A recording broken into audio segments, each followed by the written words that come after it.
Om Shanti 8 number संदेश। दादी वतन को गले तो केही देखा जाऊ नथिले।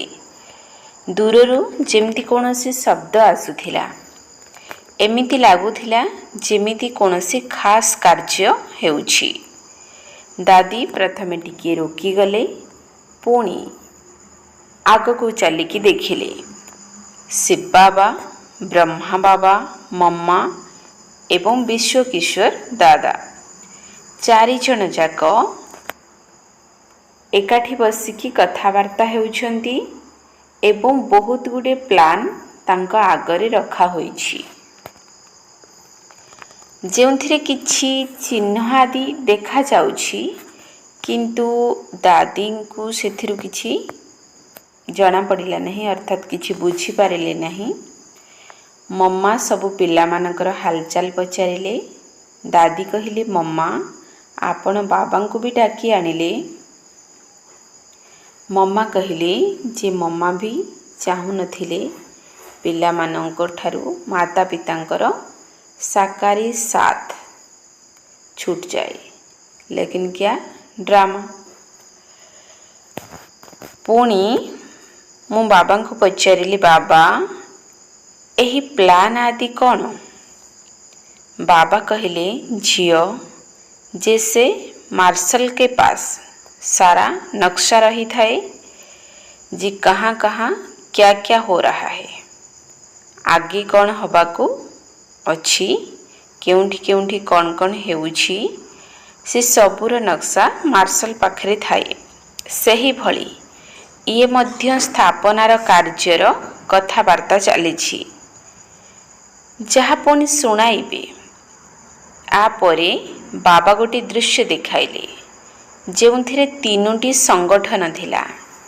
गोटे तो देखाइले लाल लाल पिंपुड़ी, से माने जेमती एकाठी गोटे पेंडु भली थिले जाउथिले, एवं दृश्य एमिति थिला जहा कि ब्रह्मा बाबा आरंभ समय देखा। एवं आउ गोटे संगठन थिला मूल वतन रे आत्मा माने समार उपरे थिले। तृतीय संगठन आम ब्राह्मण मानकर थिला, जहा कि समस्ते सर्कल हेकी अर्थात गोल हेकी बसी थिले एवं मझिरे बाप दादा थिले। एमिति लागुथिला जेमिति फूल मझिरे मंजी थाए एवं चारिआडे पाखुड़ा गुड़िक थांती। यार रहस्य रे बाबा कहिले, झियो जेबे प्रत्यक्षता आरंभ होइथिला तेबे भी संगठन देखिल, अंतरे मध्य आत्मा मानकर संगठन रूप रे ही रहिबे एवं मध्यरे मध्य संगठन। तो संगठनर शक्ति जहाकु केही हलै परिबेनी। देख बाप दादा कोठु कोठु बाछि बाछि संगठन बनैछंदी। तेणु पिला माने मध्य जेतेबेले संगठन रे रहिबे तो माया आक्रमण करिबनी।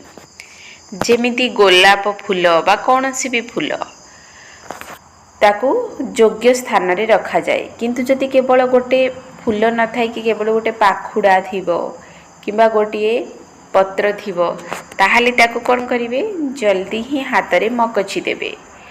तो पिला माननकु मध्य संगठन रूपे गुलदस्ता भितरे रहिबाकू पड़िबो एवं विजय प्राप्त करिबाकू पड़िबो। कौनसी आक्रमण हेबो नाही।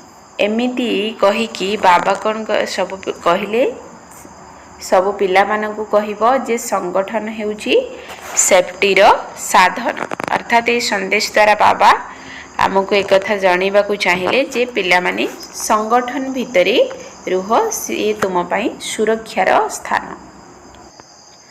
9 नंबर संदेश। दादी वतन को गले तो बाप दादा दुई जन बहुत व्यस्त थिले। कौन देखिले, दुई जन का आगरे बहुत गुडे फूल भी अच्छी, पत्र भी अच्छी। जेमिति गुलदस्ता रे फूल भी दियंती एवं पत्र भी दियंती। फूल 2-3 प्रकार अलगा अलगा थिला, ताकू देखुथिले एवं सेथिरु बाछुथिले। तो बाप दादा दुई जन सही कार्य रे व्यस्त थिले। दादी की भी देखि परिले नहीं। तो दादी जितेबाला पूरा पाखक गली तो दादी को देखिकी बाबा हसीदेले एवं कहले मु सारा दिन व्यस्त रहुछि देख झियो केते बड़ कारोबार चली एही फूल पत्र 3 क्वालिटीर अलगा अलगा करिकी रखा जाइछि। प्रथमे बाबा कहले ये जो फूल गुड़िक यार संख्या बहुत कम पुणी मझी क्वालिटी देखाइले जेथिरे फूल बहुत थिला किंतु ता सहित अल्प अल्प पत्र भी लगी थिला। फूल बहुत सुंदर थिला किंतु पत्र रे जो पत्र लगी थिला से फूल रे से पत्र रे किछि किछि डिफेक्ट थिला एवं तृतीय क्वालिटीर जो थिरे कि बहुत गुड़े पत्र थिला एवं फूल बहुत कम थिला। या उपरे बाबा दादी को बुझाइले ये जो प्रथम क्वालिटी जो थिरे बहुत अल्प फूल अच्छी ये सही संतान जी बिल्कुल बाबांकर दिल पर चढ़े हुए एवं एही भली दिल वाले अनन्य पिला माने बहुत कम होई थांती।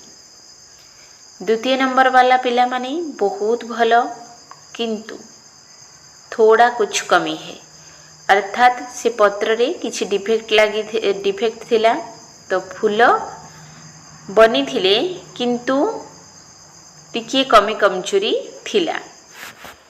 बाकी तृतीय क्वालिटीर हेउछंती प्रजा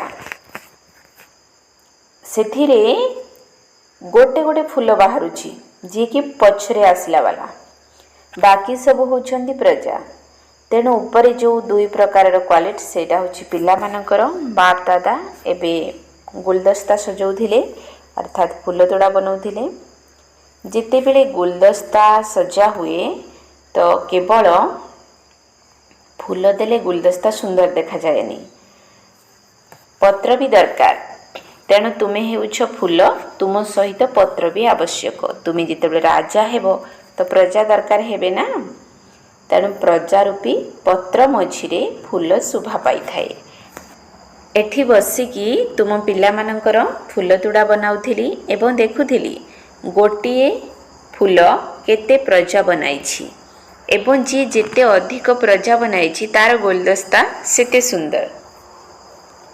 पुणी बाबा गोटे प्रश्न पचारिले कि जेते बेले केही देवता को फूल चढ़ाती केवल फूल कहीं चढ़ाती पत्र कहीं से बाहर कर दियंती। पत्र तो फूलर शोभा होई थाए पुणी पत्र को कहीं बाहर कर दियंती केवल फूल चढ़ाती।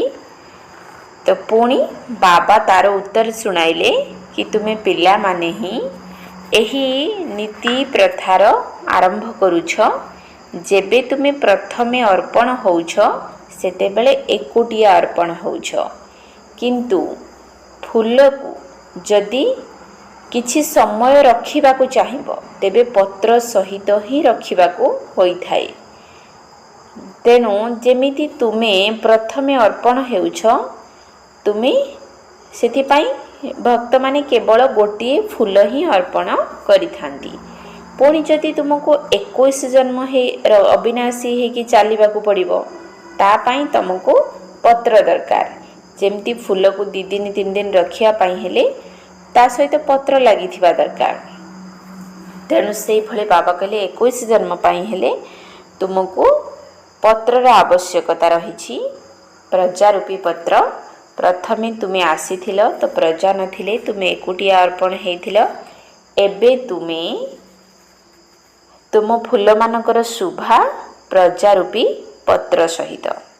तेणु बाप दादा कहउछंती प्रजा बनाओ।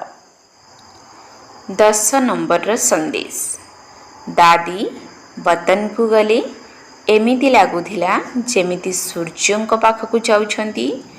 सूर्यर उष्मता बा तेज जेमती अनुभव होई थाए आज सही भली बदन रे जेतिकी दादी आग को बढ़ुछंती सेमिति अनुभव होउची जेमती कोनोसी भटी लागिछि अर्थात जेमती कोनोसी प्रकार एक जेमती इटा भाटी बहुत गुड़े अग्नि ही थाए तो से भली अग्निर अनुभव होउची अर्थात कोनोसी प्रकार तेजर अनुभव होउची।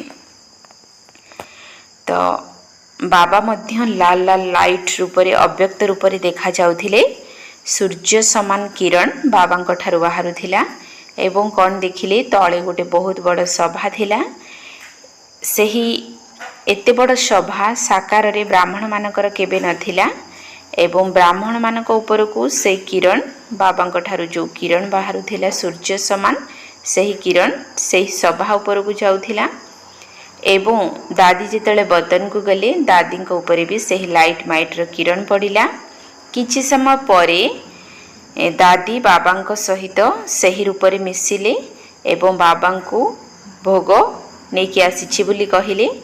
बाबा भोग स्वीकार कला बेले या सिखौथिले जे खाइबा समय रे केमती लाइट माइट स्थिति रे रहिबो।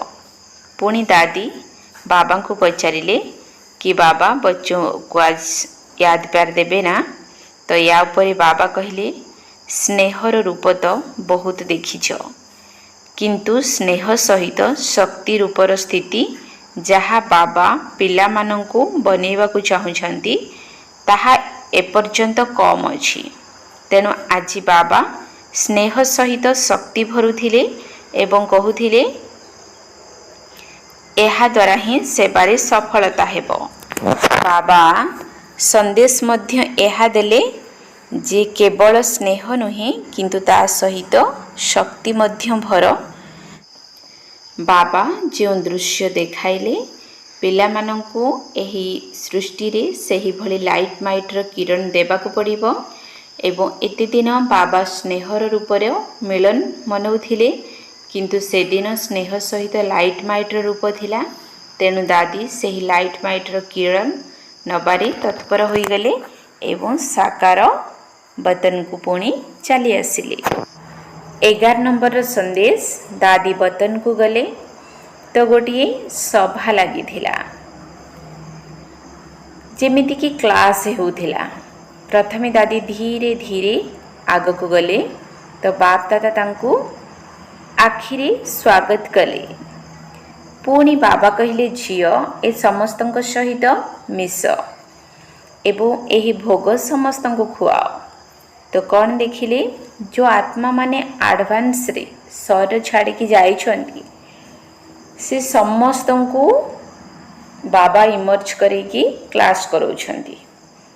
पुणी समस्तଙ୍କୁ मधुबन रो ब्रह्मा भोजन स्वीकार कराइले एवं सही संगठन रे सबु जाइथिबा आत्मा माने थिले। पुणी दादी गोटे दृश्य देखिले जे बहुत गुड़े घर तैयारी हेउछि जेमती घरर छात पड़िला बेले बहुत गुड़े आधार देई थांती आ जेते बेले सीमेंट पक्का होई जाए अर्थात सीमेंट हार्ड होई जाए सेते बेले से आधार को बाहर कर दियंती अर्थात से सेटरिंग खोली दियंती काठ बाउंस पटा को बाहर कर दियंती। तेनु सही भली जो घर बनिबार छातर कारोबार चली से बहुत जोर सोर रे चली। तेणु दादी ताकू देखुथिले से समय बाबा गायब हो गले। तो बाबा यह देखाइले जेमती घर बनैबा पई आधार दिया जाई थाए प्रथमे तापर आधार को बाहर कर दिया जाए। एई भली दृश्य देखु देखु दादी तळकू आसी गले।